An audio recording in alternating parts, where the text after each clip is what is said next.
εξέταση αίματος. Ο Γεωργούλας Κωνσταντίνος δίνει αίμα. Δεν...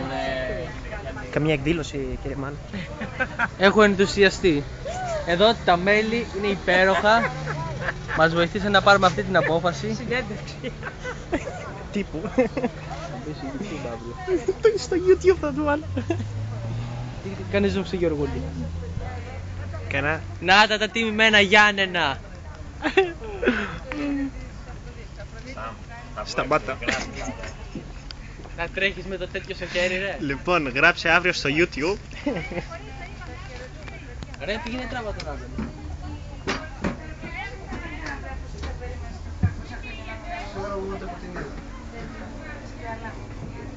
Έχω δύο κόρες και εργάζομαι. Στις που ξενέψω εγώ είτε όχι, σίγουρα που θα μ' ακούσουν και αυτές. Ποιος ακούει τώρα που ξενάμε? Δεν ακούγαμε. Μπράβο, ρε, Λεβέντες. Ναι, ναι, ο ψηλός μην είναι εσύ. Έλα βρε, άστο. Λεβέντη!